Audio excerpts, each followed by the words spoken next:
കോഴിക്കോട് കോവൂരിൽ ഓടയിൽ വീണ് കാണാതായ മധ്യവയസ്കന്റെ കാര്യമാണ്. അപ്പോൾ അദ്ദേഹത്തിന് വേണ്ടിയുള്ള തെരച്ചിൽ ഇന്ന് പുനരാരംഭിക്കും എന്ന വാർത്ത വരുന്നു. കോവൂർ സ്വദേശി ശശി ഇന്നലെ രാത്രി 8 മണിയോടെയാണ് ഓടയിലേക്ക് അബദ്ധത്തിൽ വീണുപോയത്. നാട്ടുകാരുടെയും ഫയർഫോഴ്സിന്റെയും പോലീസിന്റെയും നേതൃത്വത്തിൽ പുലർച്ചെ 1:30 വരെ തിരച്ചിൽ നടത്തിയിരുന്നു. പക്ഷെ കണ്ടെത്താൻ കഴിഞ്ഞില്ല. മിഥില ബാലൻ ചേരുന്നുണ്ട് വിവരങ്ങളുമായി. മിഥില വല്ലാതെ സങ്കടപ്പെടുത്തുന്നുണ്ട്, വേദനിപ്പിക്കുന്നുണ്ട്. അദ്ദേഹത്തിന് എന്ത് പറ്റി കാണും എന്നുള്ളത്. ഇന്നിപ്പോൾ രാവിലെ തന്നെ തിരച്ചിൽ തുടങ്ങിയോ ആക്ച്വലി? സ്മിത, പ്രജിൻ 7 മണിയോടെ തിരച്ചിൽ ആരംഭിക്കും. ഇന്ന് പുലർച്ചെ 1 മണിയോടെ തിരച്ചിൽ നടത്തിയിട്ടുണ്ടായിരുന്നു. പോലീസിന്റെയും ഫയർഫോഴ്സിന്റെയും നാട്ടുകാരുടെയും നേതൃത്വത്തിൽ തന്നെയായിരുന്നു ഒരു തിരച്ചിൽ. നമുക്കിപ്പോൾ ദൃശ്യങ്ങളിലേക്ക് പോവുകയാണെങ്കിൽ ഈ ഒരു ബസ് സ്റ്റോപ്പ് ഉണ്ട്. ഈ ബസ് സ്റ്റോപ്പിൽ ഇവിടെയായിരുന്നു ഈ ശശി ഇരുന്നത്. പിന്നീട് ഈ തൊട്ടു താഴെയുള്ള ഓടയിലേക്ക് മറിഞ്ഞു വീഴുകയായിരുന്നു. ഇന്നലെ എന്നത് കോഴിക്കോട് രാത്രിയിൽ നല്ല മഴയുണ്ട്, നഗരപ്രദേശങ്ങൾ ഉൾപ്പെടെ നല്ല മഴയുണ്ട്. അതുകൊണ്ട് തന്നെ ഈ ഓട നിറഞ്ഞ് ഒഴുകുന്ന ഒരു സാഹചര്യമാണ് ഉണ്ടായിരുന്നത്. ഈ റോഡിൻ്റെ അതേ ലെവലിൽ വെള്ളം ഈ ഓടയിൽ ഉണ്ടായിരുന്നു. ആ ബസ് സ്റ്റോപ്പിൽ ഇരുന്ന് ഉടൻ തന്നെ ഓടയിലേക്ക് വീണു. പെട്ടെന്ന് ആ നാട്ടുകാർ ഈ ഓടയിൽ ഇറങ്ങി പരിശോധന തുടങ്ങി. പക്ഷേ കണ്ടെത്താനായില്ല.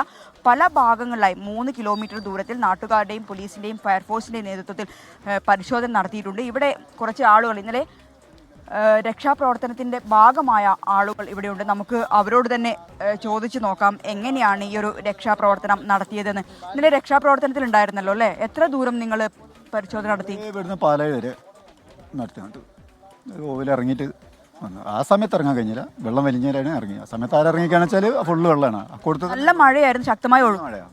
ആ മഴയത്താണ് ഞങ്ങൾ ഇറങ്ങിയത്. എന്താ ശരിക്കും സംഭവിച്ച ഇന്നലെ? പുള്ളിക്കാരെ ഇവിടെ വന്ന് ഇരുന്നതാ മഴയായിട്ട്. നേരെ ബാക്കോട്ട് മാളി ബാക്കോട്ട് വീണു. വീടതാക്കാണ് വീട്.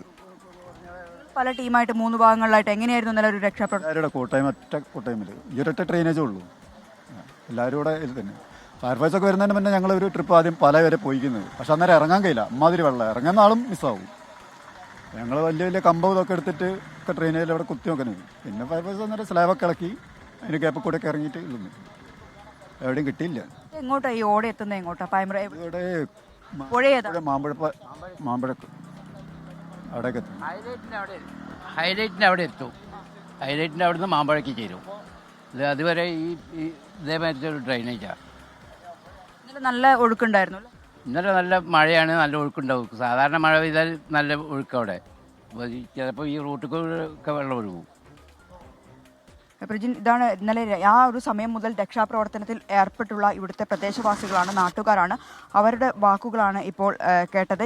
നമ്മൾ കാണാം, ഈ ഓട ഇന്നലെ നല്ല ഒഴുക്കുണ്ടായിരുന്നു. ആ ഓടയിലൂടെ ഈ ഓടയിലാണ് വീണത്. എത്ര ദൂരം ഒഴുകിപ്പോയിട്ടുണ്ടാകും അത്തരം കാര്യങ്ങളെന്ന് അറിയാം. ഇന്നലെ എന്തു തന്നെയായാലും 3 കിലോമീറ്ററോളം ദൂരത്തിൽ ഫയർഫോഴ്സിൻ്റെയും പോലീസിൻ്റെയും നാട്ടുകാരുടെയും ഇവർ പറയുന്നതാണെങ്കിൽ ആദ്യം ഫയർഫോഴ്സ് എത്തുന്നതിന് മുമ്പ് ഈ വീഴുന്നത് കണ്ട് നാട്ടുകാർ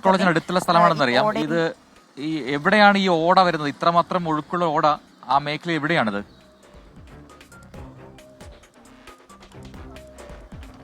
പ്രജിൻ പറഞ്ഞതുപോലെ തന്നെ മെഡിക്കൽ കോളേജിലേക്ക് പോകുന്ന റോട്ടാണിത്. അതിന് തൊട്ടടുത്ത സമീപത്തേക്ക് ഒരു കട്ട് റോഡുണ്ട് കോവൂർ ഭാഗത്തേക്ക്, അതായത് MLA റോഡെന്ന് പറയും. ആ ഒരു MLA റോഡിലുള്ള ഒരു സമീപത്തെ ഒരു ഓടയാണിത്.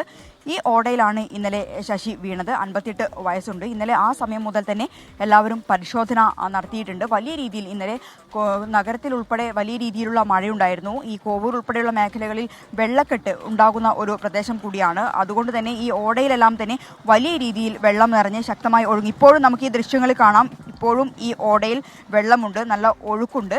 എന്നാൽ ഇന്നലെ ഇതായിരുന്നില്ല സ്ഥിതി. ഈ റോഡിനോട് ചേർന്ന് തന്നെ വെള്ളം എത്തിയിട്ടുണ്ടായിരുന്നു. ആ ഒരു സമയത്താണ് 8-ന്റെയും 9-ന്റെയും ഇടയിലാണ് ഇയാൾ ഈ ഒരു ഓടയിൽ വീഴുന്നത്. ആദ്യഘട്ടത്തിൽ നാട്ടുകാർ ഈ ഓടയിൽ ആ സമയത്ത്, അതായത് മഴ ശക്തമായിരുന്നു, നല്ല ഒഴുക്കുണ്ടായിരുന്നു, ആ സമയത്ത് നാട്ടുകാർക്ക് ഇറങ്ങാൻ കഴിഞ്ഞിട്ടുണ്ടായിരുന്നില്ല. പക്ഷേ അവർ പാലാഴി വരെ പോയി നോക്കിയിട്ടുണ്ടായിരുന്നു. ഈ തൊട്ടടുത്ത് പുഴയുണ്ട്. ഇനിയിപ്പോൾ 7 മണിക്കായിരിക്കും ഫയർഫോഴ്സിന്റെ നേതൃത്വത്തിലുള്ള പരിശോധന ആരംഭിക്കുക. കാരണം ഇന്ന് പുലർച്ചെ 1 മണിവരെ അവർ പരിശോധന നടത്തിയിട്ടുണ്ടായിരുന്നു. പ്രജിൻ, സ്മിത. ശരി, മിഥില ബാലനാണ് വിവരങ്ങൾ നൽകിക്കൊണ്ടിരുന്നത്. എന്തായാലും ഇന്നിപ്പോൾ 6:44 ആയിരിക്കുന്നു. 7 മണിയോടെ, കൃത്യം 7 മണിയോടെ തെരച്ചിൽ പുനരാരംഭിക്കും. അദ്ദേഹത്തെ ജീവനോടെ കിട്ടട്ടെ, അതാണ് നമ്മുടെ ഒരു ആഗ്രഹം.